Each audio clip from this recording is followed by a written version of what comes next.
So DHL has just delivered this parcel to my office. Pretty heavy parcel, all the way from India, so let's get into it.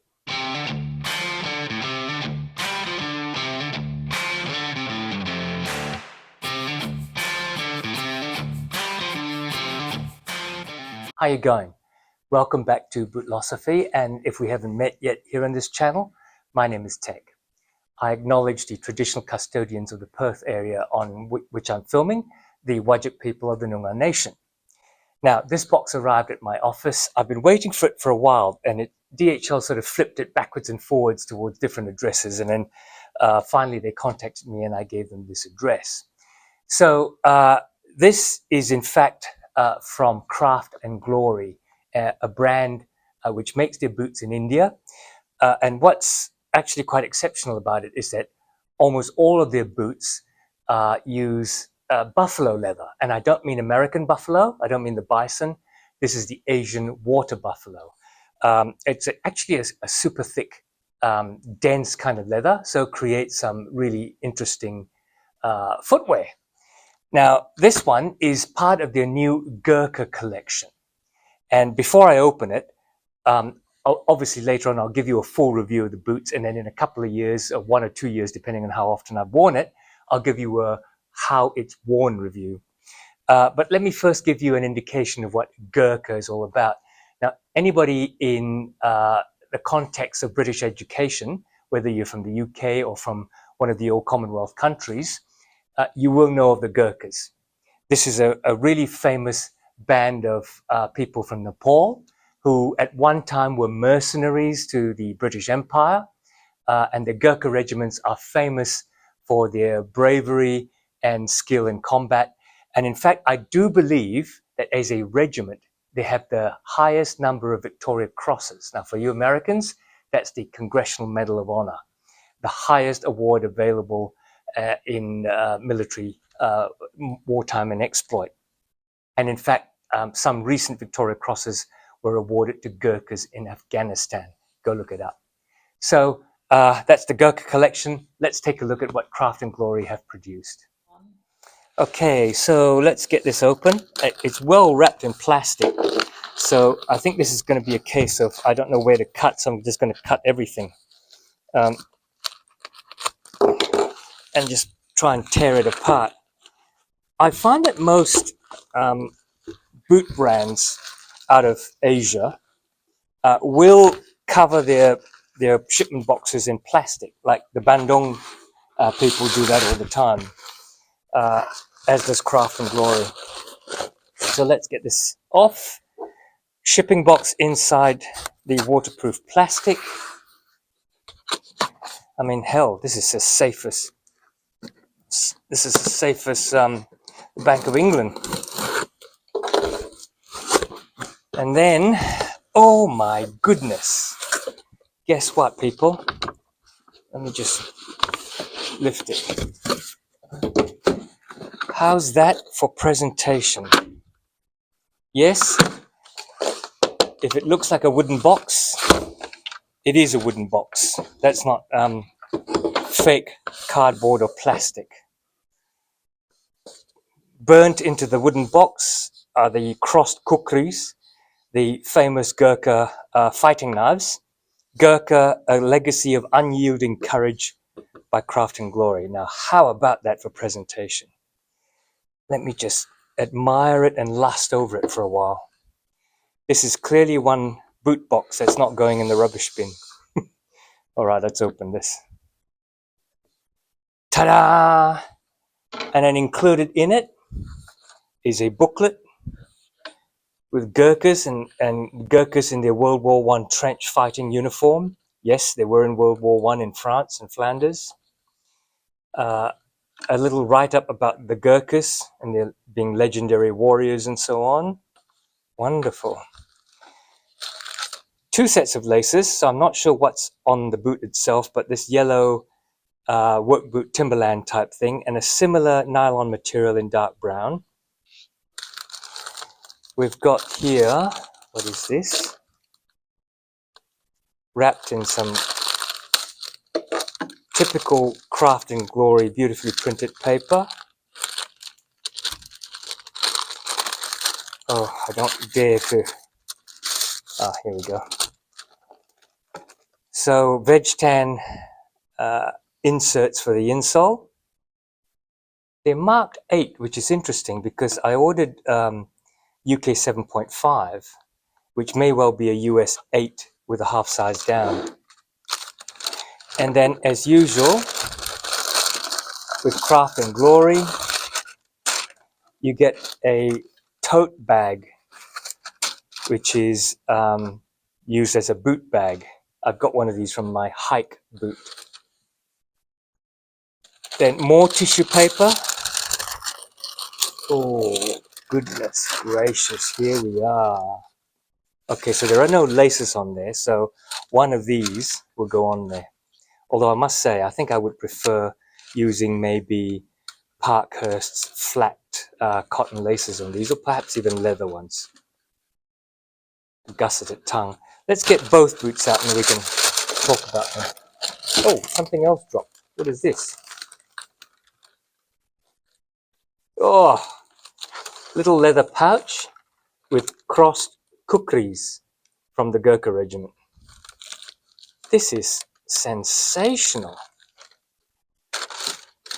We'll get them out. Let me put the box away. Okay, so let me tell you about these boots once we put everything together. So these are from the new Gurkha collection from Craft and Glory. You can get these in either 8-inch or 6-inch versions. This is obviously the 8-inch version. I ordered vintage brown, which is this sort of slightly distressed brown leather, which has quite a bit of pull-up in it, as you can see. You can see some of that pull-up. So it's quite an oil-imbued water buffalo leather. And you can see the grain on the flesh side, as well as the really deep full grain on the surface. Let's take a look one by one. It also has a knife pocket. I'm not a big fan of these, but well, they come with them, so you know, there you go. And often I don't like these because you do get dirt in them. But I suppose in an 8-inch boot, that's not so necessarily going to happen. Let's run through it. So you have the buffalo leather, which to me feels beautifully supple, soft. You can see how it squashes quite easily. And I think will break in quite easily. It is 8-inch in the shaft, as I said before, the shaft of the boot. Let's not have dirty thoughts out there. 8-inch in the shaft. It is Goodyear welted.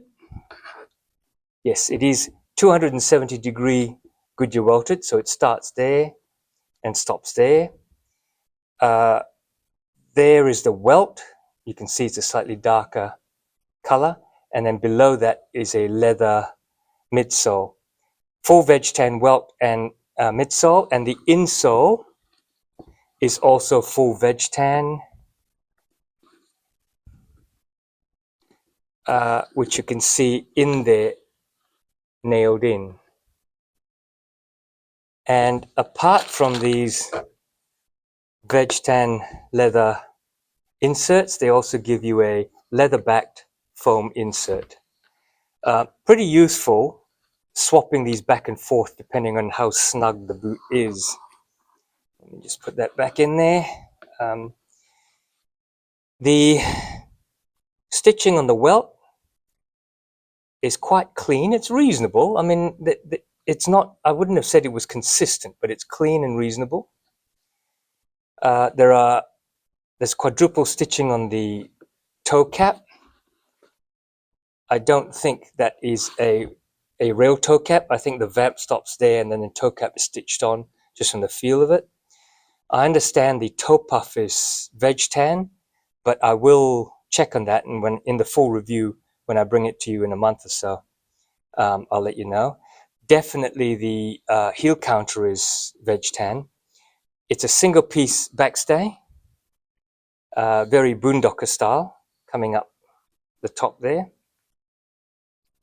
1, 2, 3, 4 quadruple stitching on the quarter with a rivet for reinforcement, which is quite good. The leather on the tongue is stitched on and is gusseted, almost all the way up, right up to there. So when you put these on, I think these will need to be folded P&W style, something like that, which is great for keeping out dirt and moisture. Antique brass hardware, 1, 2, 3, 4, 5, 6, 7 eyelets and 4 speed hooks. That's going to be some lacing up. I mean, the stitching looks fine. Very, very consistent. Apart from the welt stitching, this is all very consistent. So that's what, 1, 2, 3 triple stitching along there, quadruple, and then single where it doesn't count. The edges are cut leather, so they're not rolled or anything. That's fine. The backs of the hardware, they're protected because they're sort of backed, but there is some roughness here, which I guess, yeah, I mean, those two are a lot rougher than these up here, so they will definitely scratch your tongue, but it's a rough boot. The sole is a Commando lug sole. You can see the Craft and Glory logo there.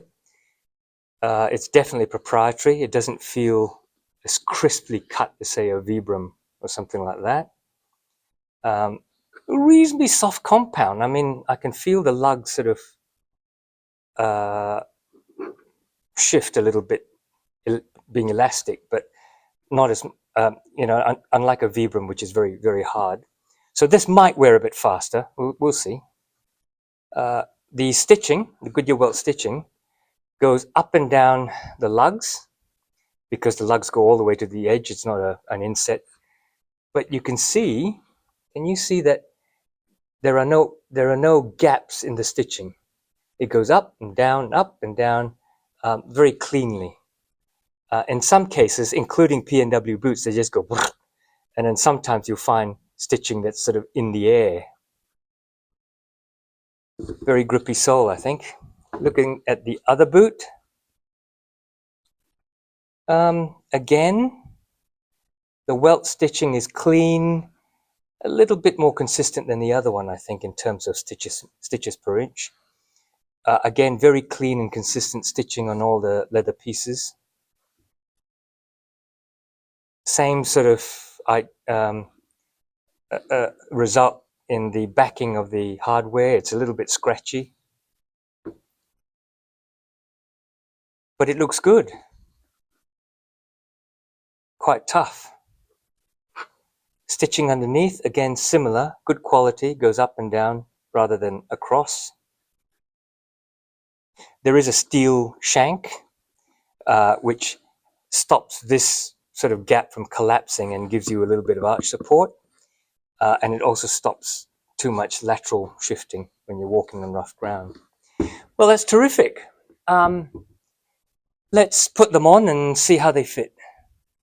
Okay, before I put my feet in these, I have two declarations, I suppose. Firstly, I'm wearing the wrong type of clothes. I'm wearing woolen dress pants, which don't exactly go with Gurkha combat boots. But that's as it may. They arrived in the office. Secondly, I ordered 7.5 in UK size, but this seems to have come out as 8EE UK European 42.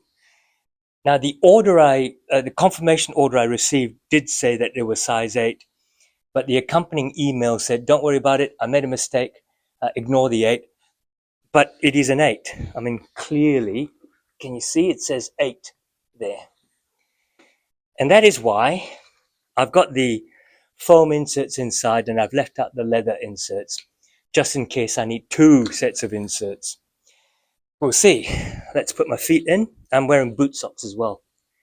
They're from Kathmandu and they're labeled right and left because of the different sort of padding that they've got in different parts of the sock.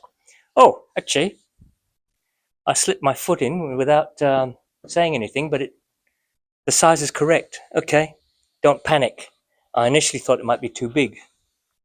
In fact, with the foam inserts, it's actually a bit snug. So I might either take out the inserts or put in the leather ones when I'm really wearing them, or wear slightly thinner socks. Okay, well the fit is pretty right. Let's tighten them up. As I said, there is, I think, the need to fold these tongues a bit like a P&W boot and train them to fold so that they're not basically hurting your feet. Oh, there is so much leather in the tongue. And I know I'm going to get lots of comments about how I should fold tongues, but you don't want a long video on me lacing up, so I'm only doing this very quickly. The 8-inch shaft isn't easy to lace up even with speed hooks because there's a lot of acreage involved.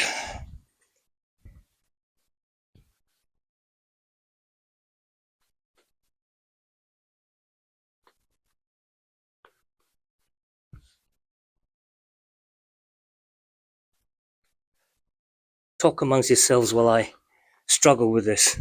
I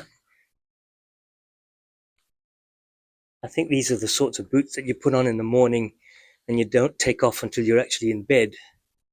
Because if you have to put them on and off, that's an hour off your day. I'll just leave my pants up so you can see them. The fit is pretty good, and with that foam insole, it's quite comfortable.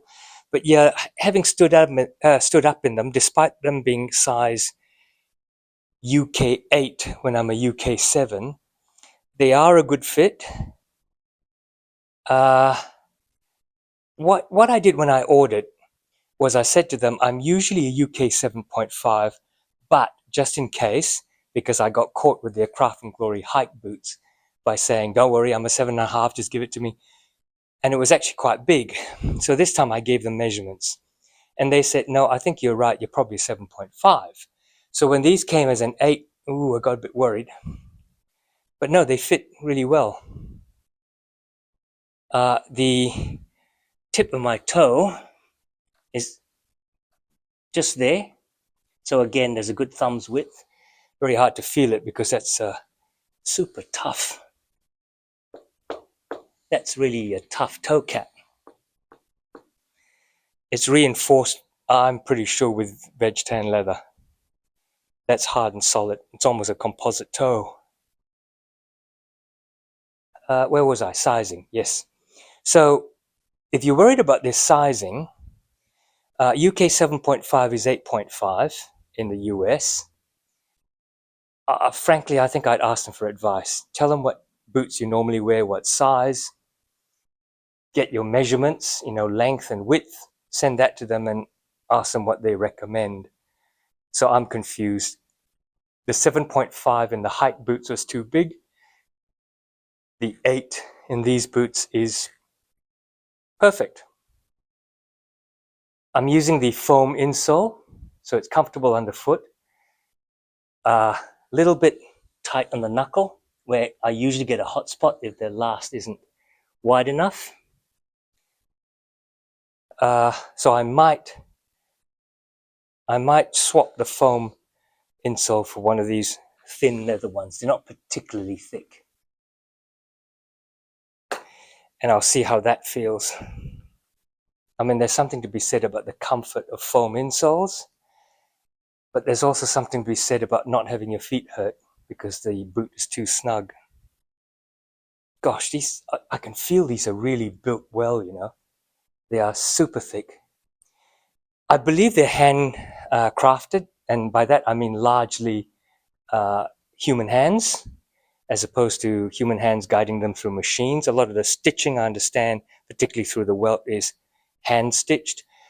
Nick from Stridewise has a video where he visits Indian shoe factories, and I think there are some shots of the shoe factory from Craft and Glory showing a lot of hands involved. They feel good. Okay, as I say, this is the unboxing. I'll bring you in a month or two a full review once I've been able to research components and construction and that sort of thing. And then I'll wear them as much as I can and bring you in a year or two a full wear review. Very well then, let's sum up. So there you are, my unboxing of the Craft and Glory Gurkha 8-inch combat boot. Long-winded, but a really lovely boot. Let's see how I can size this so that I wear it and really put it through its paces, because I mean, you guys have seen my videos and you know that this is sort of my favorite style of boot, the combat boot. And I have many of these, but you know, the more the merrier. I do like the design. The last actually looks quite good. The leather is, I think, brilliant, to be honest, in its distressed state. I'll figure out how to condition it, and I'll tell you when I'm doing the full review video, which I'll bring out in a month or two. Incidentally, there was some a-hole who commented on my last Craft and Glory review when I reviewed the hike boot, and he couldn't, you know, stop himself. And he said, "Oh, you must be getting loads of commission because you promised us that you'd show us wear, and those boots have hardly been worn." But if you're a long-time subscriber, you know that I do 3 videos per boot. I'll do an unboxing. In a couple of months, I'll do a full review once I've had enough time to research the maker, the leather, how it's constructed, and so on. And then in a year or two, I will then put together a how it wore video, particularly as I've, I've got 130 plus boots. And I'm not going to be wearing them every day. So I'm not going to bring you in 1 or 2 months a full wear review. Some people just haven't got the patience, keyboard warriors. Anyway, I will bring you a full review in a couple of months, and then I'll bring you a wear review in about a year or two, just to see how this is going. Hope you like this video.